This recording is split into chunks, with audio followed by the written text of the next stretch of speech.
I am Joash of Bethany. When you leave the big city of Jerusalem, you cross the Kidron Valley and wind around the base of the Mount of Olives until you come to Bethany. The Mount of Olives is aptly named. It is literally covered with olive trees, and several acres of them are tended by me and belong to my boss, Lazarus. Most of the year, maintaining olive groves is pretty easy. Olive trees do well in years when there isn't much rain, and they do well in years when there's too much rain. At oil harvest time, usually in October, we hire dozens of day laborers from Jerusalem. The olives are first bruised and broken in bowls and tied up in cloth so the oil drips into vats. This flavorful first pressing oil is sold for eating on vegetables or anointing in worship services. I live at the big house, the home of Lazarus and his two sisters, Mary and Martha. One of the things I have enjoyed most while living with them is the interesting people who come to visit. For about 3 years, during the great religious festivals in Jerusalem, we always had a special visitor, Jesus of Nazareth. He was an itinerant rabbi from Capernaum.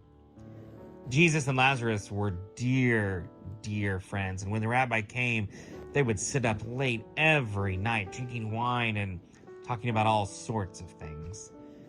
When Jesus was at the big house, he often invited Mary and Martha to participate in discussions along with Lazarus, something which was kind of strange for a rabbi to do. Just like Lazarus, the sisters loved Jesus as if he were a member of the family.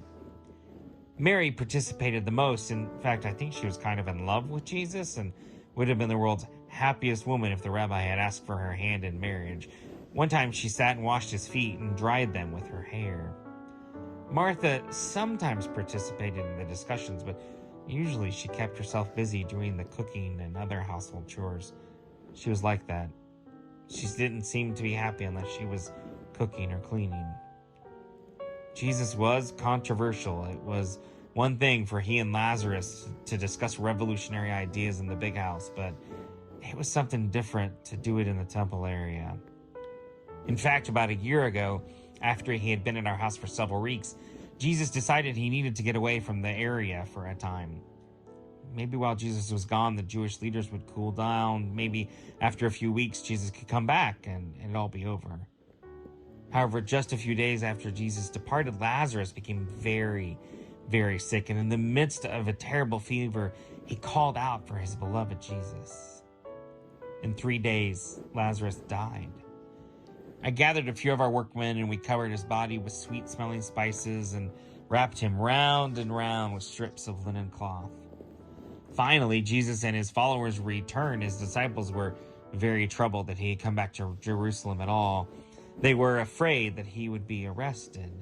Martha rushed out to meet him, and in her anguish about her brother, she rushed to Jesus sobbing. She pounded her fists on Jesus' chest. She wailed, "If you had been here, Lazarus would not have died." Jesus told her, "Martha, your brother will rise again. Go and get Mary and meet us at the tomb."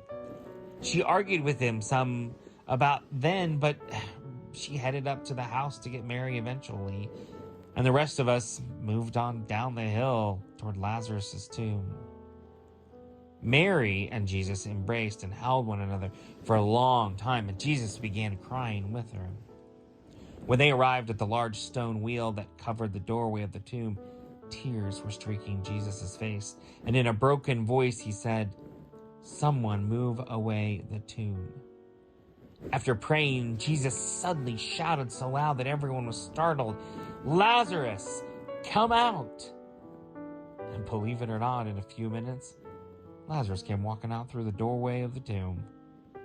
Jesus shouted again, "Unwrap him and set him free." A handful of observers snuck off and headed straight for the city. I knew they were on their way to tell the chief priests what they had seen. And if his preaching and teaching threatened them, bringing a man back to life would threaten them even more. Surely they would try to have him killed.